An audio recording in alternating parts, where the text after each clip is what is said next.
Hello, welcome back to Cambridge Auto Sound, the most affordable place for car audio in Cambridge. This is a 2021 Jaguar F-Type. It's the P450 engine in this car, but the audio system across the different years and across the different engine types of F-Type are broadly the same layout. This car did have the Meridian system in, although it'll be interesting to see how many Meridian badges we find on some of those speakers and amplifiers behind the actual panels. But we've now replaced it with the Helix V8 amplifier and the Helix Compose speaker lineup. It sounds incredible and probably slightly better than I was expecting it to sound. Bearing in mind there's no subwoofer that we've added to this car. This is all just speakers in the doors, speakers behind the seats. We can do a subwoofer in the boot. We haven't on this car, but yeah, I'm really impressed with how this one sounds. Although the speaker layout is the same throughout the range, there was a change in the way that the head unit gave its signal to the OEM amplifier around 2016, 2017. The earlier cars run on a fibre optic network, the later cars, like this one, run on a Ethernet network. We can decode either of these, so we can send a full digital signal from the head unit to the amplifier, so we're not losing any quality and we've got that nice flat clean signal that, if you've watched the videos before, you'll know is very important in the way that we like to set the sound up. Unless you've got that nice flat clean signal, we can't really kind of make the sound that comes out the amplifier as perfect as we really want it to sound. But we've got a nice digital link in this car, and that's definitely helped with the end result, getting us that kind of sound that we really want. I've got footage from when we started this install back at the beginning of the week, so we'll jump to that now, have a look at how we did bits of the install, little problems we faced, because this wasn't as straightforward as I thought it would be. There was a point where we had all the equipment in, fired it up, and it just didn't sound like I wanted it to sound. And I thought it would be interesting at just kind of looking at that small little part of the journey of trying to problem solve why it didn't quite sound as good as I expected it to sound, and just how we overcame that small obstacle. But it's sounded fantastic now. Go back and watch the footage of how we installed it, and then come back and we'll run around the end result and have a little listen to the system as well. So seeing as I'm standing up the front, let's start with the door cards. Daniel's already been stripping the speakers out of these. These have got a three-way setup. So you've got an 8-inch in the lower door, a 4-inch mid-range, and then a tweeter that's in the little sail panel. Similar speakers, as you'll see in a minute, to the BMW. So the base speaker is the same fitment in that kind of almost square-like housing. The 4-inch, again, we're going to use the Helix Compose range that we've got some plug-and-play adapters. But we've got sound deadening on the back of the door card. We'll then do a layer of foam on that before it goes on as well, to stop any rattles. This is one before we started any sound deadening and before we've stripped that speaker out. In the actual car, the service panels come off quite nicely. Some cars you've got the actual window regulator bolted to this, but on this one, this comes out completely. So we've been able to swing that out the way, sound deaden that outer panel, and then started putting some foam in there as well, just to soak up any back wave from the speaker. We're going to then have to do quite a lot of sound deadening on this front panel and on the face of this as well. Maybe taking off this plastic trim and putting a bit of isolation foam behind this so this doesn't rattle, because the speaker that we're going to put in there is going to be pretty heavy on the bass. It's one we've used in a BMW before. I'll show you it in a minute, and yeah, it produces some fairly low sub bass, so we want to make sure that door's as soundproofed as possible. As far as the rest of the interior goes, I think we're probably going to have the seats out, because the OEM head unit is in this kind of location in the center console, so we're going to have to get to that. The car has got a center speaker. We're not going to be utilizing that, so we're not going to change it, and we're not going to wire it back in. We're just going to be using a 3-way front end system. It's also got these, how do I tilt the seat forwards?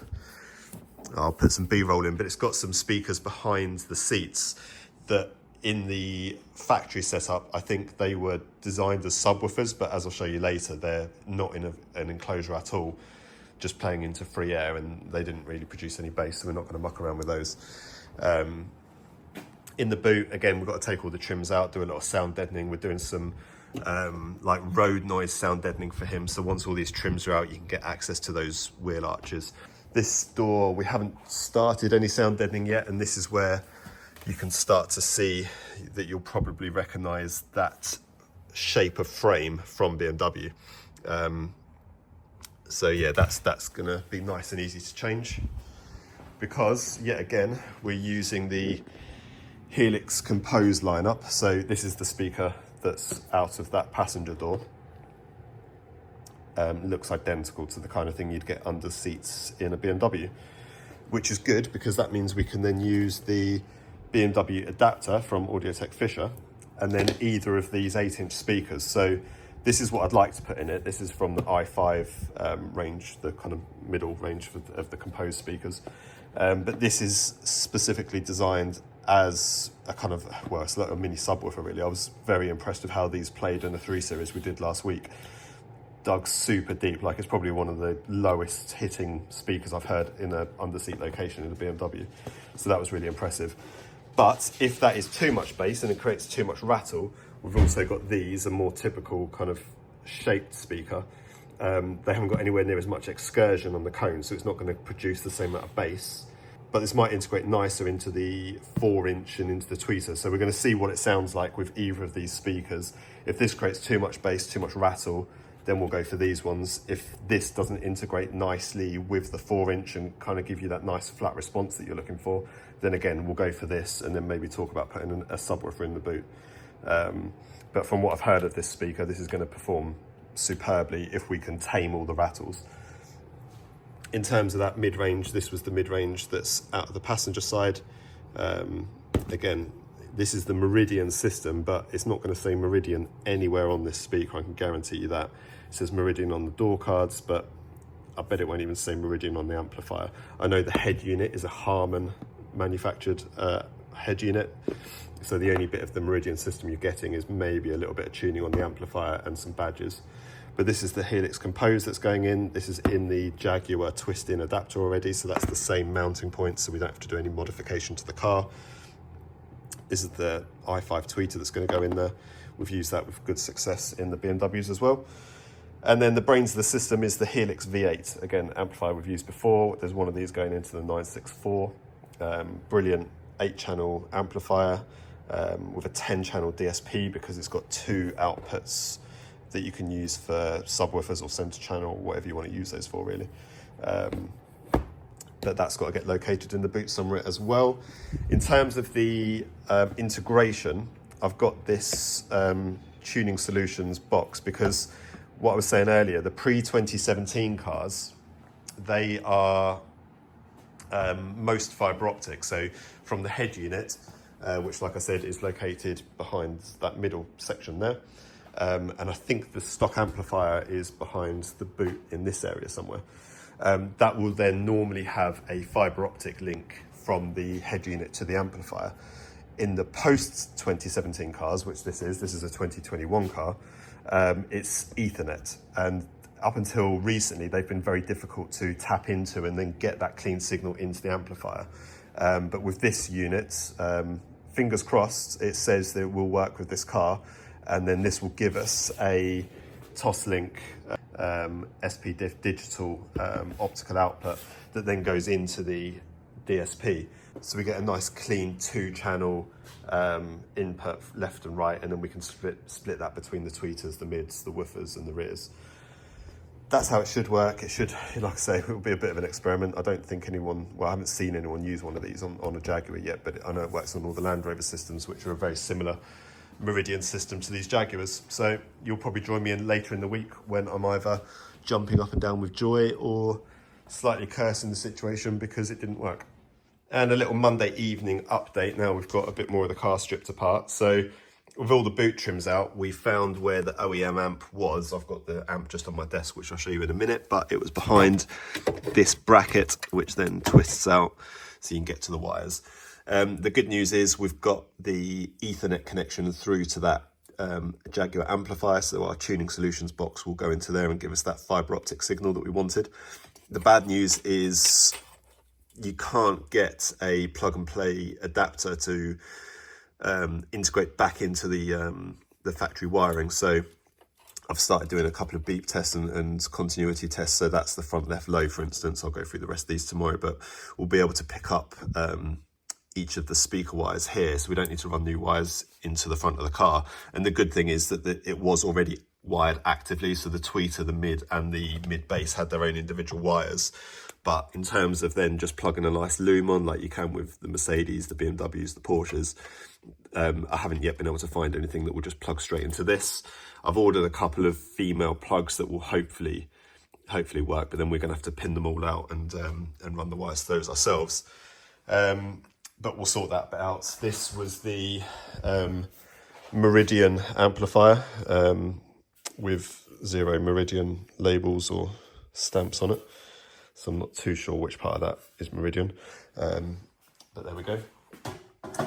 So that's all good. We'll do some sound deadening here because we're going to do some additional sound deadening to try and kill the road noise in this. Not necessarily because we're putting a subwoofer in the boot, but just because the customer asked us to go a little bit further with this car and try and kill some of the road noise. Easy pickup points for the power and earth. That's good. We'll run those tomorrow. Doors are coming along, so they're a little bit more back together now, and we've got the Helix i5 speaker in place. We just had to modify this adapter very slightly because the holes weren't quite in the right place. So obviously the BMW's got a very slightly wider fixing, so we just had to drill the adapters to get those in. These were the rear speakers that I was talking about, so they came from behind the seat there with that panel off. You can see that side still in, and it looks like a nice chunky speaker, but it had nothing behind it at all, no enclosure. It's sort of just playing into free air. It's stiff as hell, it barely moves. And it's dual voice core, so it's going to be quite hard to integrate into the new Helix amplifier. But what we might be able to do is pick up the wires just for this high frequency part, see how low this plays, and then just use this part of it for effects speakers, so almost not run that at all. I'll speak to the owner because if he wants to upgrade this speaker, I think the only way we can do it is actually cutting that speaker out and using this part, because we're not going to be able to replicate this, certainly not in the time frame and for the cost. We'd probably have to invest in a 3D scanner to get the right profile of all those fixing points. On another car, you could potentially, again, fiberglass an enclosure back there and mount a small 6.5 or maybe a 5-inch speaker. In fact, Focal do those nice 5-inch subwoofers, so you could use that area for a subwoofer if you wanted, but that's not what we're going to want to do with this car. I think these are going to produce more than enough bass for the front end, and then if you want a proper subwoofer, there's more than enough space in the boot if you wanted to do that as well. So we'll just use that rear speaker as an effects speaker just to kind of pick up that differential rear fill, how we like to tune those. And let me just show you this before I go. This is the Helix, again, that i5 speaker in its adapter. We've just elongated those holes very slightly just because, like I say, the Jaguar points are a little bit smaller. But one of the gripes with this, and I don't have many gripes with this because it does sound very nice and it's a great price point, but these tiny little ferrules on the end of the wires have to go into the world's smallest little grub screw piece. So if I take out this tiny little grub screw, why they couldn't be slightly more generous with these, I'm not sure. Although it's quite neat how they're built into the actual frame. But even fitting this tiny little wire into that hole is, yeah, fun. And once it goes in once, it's kind of, it crimps itself in there and then it's not going to come out again very easily. So yeah, if you were running your own wires to this and if you weren't using the supplied adapter that has these small little wires on, normally you'd run like a 14 gauge or I don't know, probably just a 14 gauge wire down to that. But then you'd have to strip the wire back quite a lot to get it in that little ferrule to be able to get into those connectors. So the only slight gripe or complaint about an otherwise brilliant speaker, very versatile. So it's obviously in this BMW/Jaguar adapter now, but you could build that into a Porsche adapter. We're going to use these as well in the kicks of my brother's E28 project that we're doing because they're a nice slim speaker, so you're not going to have to fit in a deep speaker like that, so you can have those next to your throttle pedal practically and not even notice it. So we'll show you that as we're doing that more in the future. But I think that's it for tonight. Yeah, join us tomorrow when hopefully we've got a bit more of the car together.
Morning, right, it's Thursday morning now. Most of the install is done.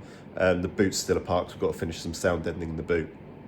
But I had it running last night, tuned it, sounds pretty good. There's a few issues which I'll talk about.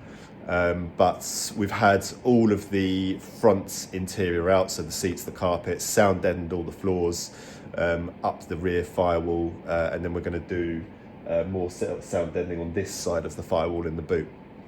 And the boot floor and the rear arches, just to try and kill some of that road noise, which was an extra request from the customer. Normally we'll do obviously sound deadening in the doors as standard when we're doing the speaker upgrade, but unless someone specifically requests it, we don't do all of the floor pan and all of the boot. The car sounded really good when I played it up. The good thing is that with those massive bass speakers in the doors, with the amount of sound deadening we've done, we haven't got any rattles coming from the doors. So yeah, I'm pleased with what we've done there. The couple of issues that I think I've got, the way we mounted the tweeters, they're actually set back quite far from the face of the grille, just because of how we designed our adapter. And I kind of thought about it at the time, or I wonder if this is going to cause an issue. And what we've got in the response, then what the microphone's telling me, is that they play up to almost 20,000 hertz, but there's a huge dip on both sides at around 12,500 hertz. And I know that's not the tweeter inherently, because I've used that tweeter before and I know it plays nice and linear up to 20,000. So I want to take those out, see if there's a way we can move the tweeter further forwards towards the back of that grille. Or it might just be the grille. It might be the grille's quite restrictive because there's not many air holes in it, I've noticed. So this might be one of the cars where there is a huge improvement to be gained from doing like a little pod in the corner, replicating that profile of it, but just having the tweeter face visible, so then the tweeter can play its sound like out in all directions rather than through a bit of a tunnel almost. So we'll have a play with that today. I don't like just chucking speakers in and saying, oh, that will do. That's never really been in my vocabulary. With the detailing side and with the audio side, I want to try and maximize everything we do so customers get the full benefit of the equipment we're putting in. Yeah, let's just try and kind of get the installation right, and then the sound will come after it. So I want to investigate that. The mid-ranges as well, I think they could probably perform a bit better. Maybe we've put too much foam behind those and it's suffocating those a bit. So I just want to go back and investigate that. It's the first time I've worked on this platform. BMWs I know really well, Mercedes we've done quite a few of, but it's the first time working on one of these F-types. So let's just spend the time and research the best way of installing things. This customer will benefit from it, future jobs will benefit from it, I'll benefit from it because then I'll know the best way to do it in future. So I don't mind spending a little bit of extra time on it. Boots all wired up. Let me just spin the camera around and show you. Not the quickest job in the world because, like I said, there wasn't any plug and play adapters. So it might not look the neatest installation, but actually I'm quite happy with how it all went, and it's all been heat shrinked nice and safely. I don't really like just using electrical tape when you're splicing into wires, but the good thing was that all the pins came out of this plug quite nicely, so then we could splice into the wire and put heat shrink over it. Why didn't we just cut the wires, you ask? Well, it would have been probably a simpler installation job, but this customer wants everything reversible. So the fact that all these wires are still intact through to the plug means that when this amp needs to come out, even if I don't do it, you can just then unscrew all these wires, isolate those wires, or just chop them off and isolate the wires here, and then you've still got your connection going through to this plug. So when you plug that back into the OEM amplifier, everything's just going to work without any further modification. It would be lovely if there was a plug and play loom that went into that plug, but we couldn't find one, especially in the time frame. So we've spliced into each of these wires. They're all done in heat shrinks. They're all perfectly safe. None of the tape's going to come off. This is that lovely Wi-Fi heat shrink that's got glue on the inside as well, so it's definitely not going to slip around and move. So that's all perfectly safe. Power we've got running round the outside, all loom taped up, and then into a fuse and onto the earth point. This we've got to just make a bracket for because they don't give you any fixing points for it. So we'll make a little bracket for that 3D print one that just goes into the grooves at the side, which like we did on the BMW. That works well. Very few instructions from the Chinese supplier, obviously, but thankfully it just plugs in, gives you a nice optical signal out. The V8 sounding great as usual. So let's get the sound deadening finished on the boot. Let's get the door cards back off. See if we can improve the tweeter response through this very restrictive grille. See if we can improve the mid-range response, but the mid-basses and those rear speakers that Daniel made a nice little mount for, they all played really, really well, and the car was sounding pretty good, but let's just try and get it to exceptionally good. So although it looks like we're going backwards because the door card's back out of the car, we're actually making progress in problem solving. This was the solution that we'd come up with to mount the tweeter in to the car. It's a brilliant little 3D printed solution that just twists out. If I can do it with one hand, or Daniel, grab it with your hand and just twist the 3D printed little adapter out. You can't do it either now, there we go. But it meant that the tweeter was hidden within a bit of a tunnel. Not as much of a tunnel as I kind of remember in my head, but a tunnel nonetheless. Now you might think that that is fine, but we just tested it again with the microphone, and I'll overlay the screenshots. So I was moving the microphone kind of back and further away from the tweeter and then further towards it, having the microphone at different angles. And whatever I did with the microphone, there was always that dip at 12,500 hertz. As soon as you took the tweeter out of that mount, as my lovely hand assistant will do now, there we go, and then listened to the tweeter just on its own, all of a sudden then the response was, as I expected it to be, pretty much flat up to the 20,000 hertz. And you could hear it audibly if you pointed the tweeter at you like this and put that collar on it. It completely changed the sound, and then you took it back off and then it sounded really nice again. So I'm pleased we found it out. We're going to now try and mount this directly into here. Quite how we're going to do it, I'm not sure, but that's now going to be mounted. We'll have to come up with a different way of doing it so that it's almost in front of that mount but far enough back so that the grille still goes over it, because at the moment that's sitting proud. It's probably going to mean shaving these back a little bit. I think we can do it because it's marginal. I think we can do it and save enough of these so that the old tweeter will still be able to clip in if and when we go back to an OEM setup. But we need to be able to get that tweeter in from the front so that we don't have that little tunnel that it's playing through. And then we get all of our nice high resolution back. So yeah, good news. Mid-range, we've taken the foam off the back of those, and we'll test those when the door cards are back in the car properly. But yeah, you've got to go backwards to go forwards sometimes, and there's no point sending cars out that don't sound as good as you know they can sound. Another little piece of the puzzle done. The Tuning Solutions Ethernet decoder is now got a little bracket, so it mounts on, just sits on top of where that amplifier goes, but there's still plenty of cooling around the Helix amplifier. And I know those wires look a bit of a mess, but we need to leave enough length on there so that we can get it out, wire it up, and then put it back into that location there.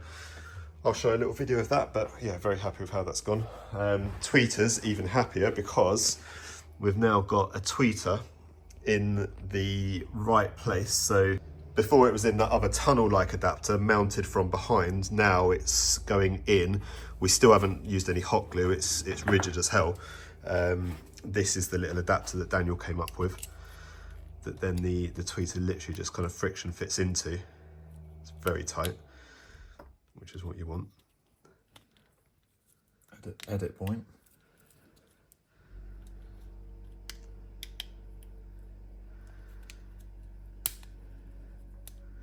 There we go, friction, interference, whatever fit into that adapter, and then that adapter is then push fit really tight into that tweeter mount on the door.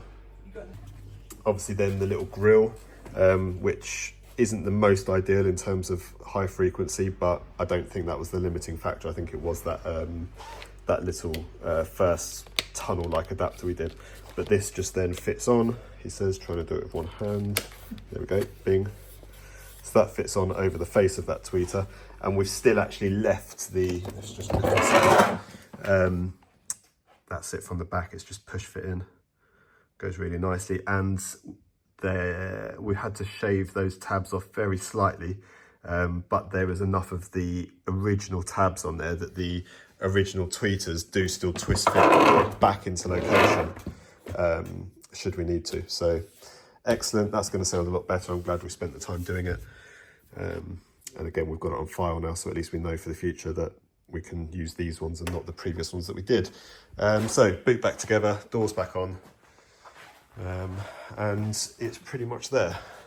Still love how those rear speakers look. Quite happy with those. It's going to be a good one, this one. And there we go, finally the amp is back in its final resting place, all hidden away.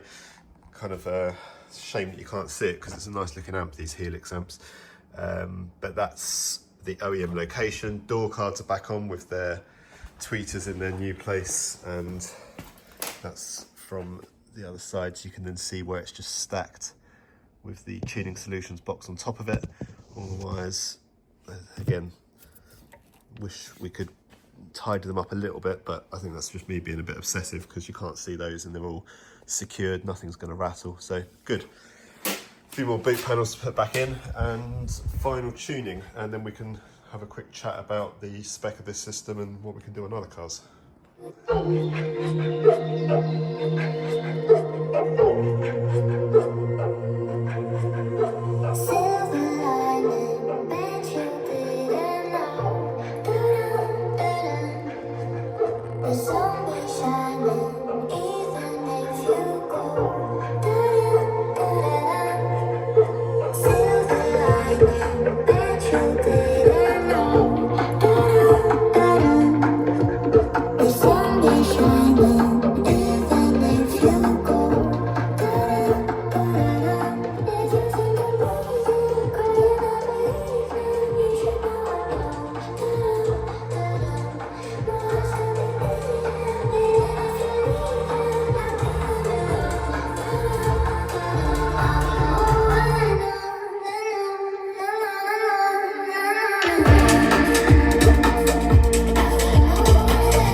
Right, I just turned that down, and to be honest, the Jaguar will probably turn itself off fairly soon anyway, because these are so annoying to try and tune. Even when you've got it plugged into a high power charger, the head unit wants to turn itself off every kind of 3 to 5 minutes.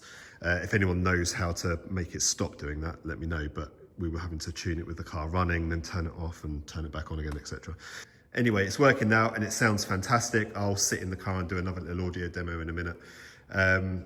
But as you've seen, we've got all the Helix Compose speakers in there. Those i5 little mini subwoofers, really. I don't like calling them subwoofers, but they're not just a normal speaker, like a typical kind of cone speaker like we showed you.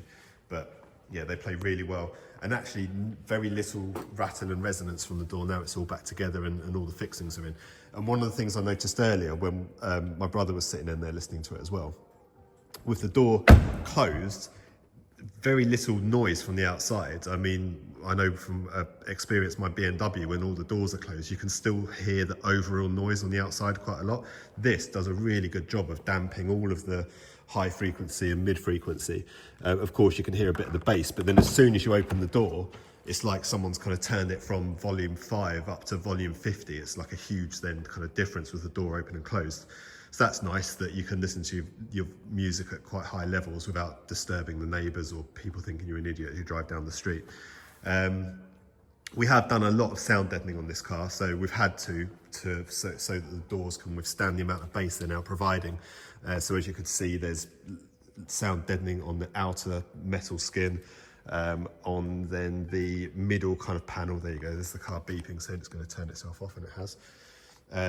On the middle kind of panel where that plastic access service panel is, that was sound deadened on both sides. Then a lot of sound deadening around the speaker and on the back of the door card, and then the door card had foam on it as well. So a lot of sound deadening on those, which we would do anyway because of the speaker upgrade. But then this also had sound deadening all on the inside of this rear arch, all on the boot floor. then mass loaded vinyl and foam over that kind of wheel arch area to stop any tyre noise and road noise coming through into the cabin. So be interested to see what he thinks of that when he picks it up. I think it'll make a huge difference. Like I say, if you can't hear that amount of music on the outside of the car, we've got to have stopped the amount of kind of road noise that's coming into the car as well. So otherwise, yeah, happy with the little modification we made to those tweeters, bringing those to much kind of closer to the face of this grille. And then when I retuned it earlier today, massive difference. You could just hear that they weren't kind of making that horrible harsh noise that they were when we first installed them. Mid-ranges have improved as well. I think we had a little bit too much foam behind those and it was just suffocating those a bit, but they play nice, and now we've removed that foam from directly behind them. Overall, fantastic system, really happy with it. Can't wait to hopefully get this in more cars if people are interested. This DSP system with the V8 DSP that controls it, those bass speakers in the doors. These are the speakers we used in the rear, you saw those as well, just to kind of give that nice rear fill effect, because the speakers that were on the floor around here, just very difficult to integrate into that Helix amplifier with the dual voice core for these. We could probably have made these work. These played quite low really for the size of speaker they are, so just as an effect speaker you could use these without upgrading the rear speaker and just have it playing through these and almost not use those at all. It would still sound better overall than the original Meridian system. But yeah, no subwoofer. If someone did want a subwoofer, there's options to have that in the boot, and then in all honesty we probably wouldn't use those big Helix i5 speakers in the front door, because they wouldn't be quite so necessary, because all your bass is then coming from the boot. But if you don't want the subwoofer, obviously that's additional cost, additional time in installing it. For just a relatively plug and play system, I can't believe how this sounds. A few people jumped in it today and they were also just as impressed. So I think that pretty much sums up the F-Type. Really happy with how it sounds. That digital link as well, just to make it clear, that gives you all of the same navigation sounds, the same parking beeps. When the phone rings, that obviously still comes through the head unit and you can still hear it through the speakers.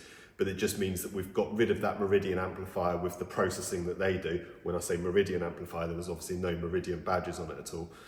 That's now gone. That's in a box along with all the old speakers that he can keep on a shelf at home, keep in the garage. If he ever sells the car and if he wants to put it back to standard, we can then kind of reinstate all that very easily, because nothing's really been cut or tampered with. We've spliced in here and there, and we've had to modify certain bits, but not to the extent that nothing will go back in again. So it's all reversible. But what you get in the meantime is this huge upgrade in the sound, both in the quality and the power. The sound stage now and the vocals are right in the kind of middle. We're not using the center speaker, but it does sound like the center speaker is there, because that vocal is kind of nice and pinpoint on the dash, and then the bass transfers really nicely through the door. So it actually feels like you've still got some fairly hefty bass speakers behind you, but the way that they transfer around you is really quite impressive and a bit surprising really. It's not until you put speakers into different platforms and really hear them for the first time that you understand how they're going to sound. On paper you think they're going to do one thing, but in reality they sometimes do another. This has happened to be kind of from a good point of view, that it's actually performed better than I expected. So sometimes you put things in and they don't work, so then you have to find workarounds. This one's definitely worked and I'm really happy with it. Thanks for watching. At some point soon, hopefully, this package along with other packages that we're going to offer for the Jaguar F-Type platform are going to be on the website. So I'll put a link in the description now, and that will motivate me to hopefully get that updated as soon as possible. But have a look at that, cambridgeautosound.com. It'll be /Jaguar or something, but like I say, the link will be in the description. This package, just so you know, is around the £4,000 mark for the audio, a little bit extra for the additional sound deadening that we did, which for a DSP system with that level of amplifier and the level of speakers, I think is cracking value for money really. And when you compare it to other companies out there, I hope that you'll agree the same. But for now, thanks for watching. If you've got any questions, chuck them in the comments or drop me a message directly. Don't forget to have a look at the Instagram as well. I'm trying to be a bit more regular with that and get a bit more of a following on there. I'll leave you with me sitting inside the car with my iPhone. Once again, take it with a pinch of salt, listen with some headphones, and we'll see you in the next video.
journey.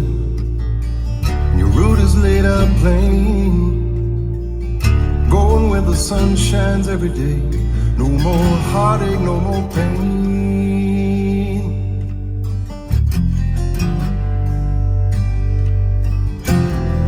Don't pack those bags too full, my friend. Make sure you're traveling light. I've taken over my love with you to keep you warm at night.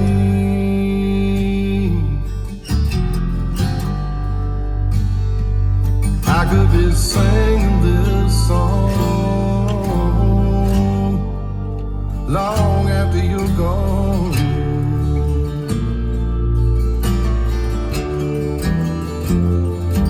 I could be singing this song long after you're gone.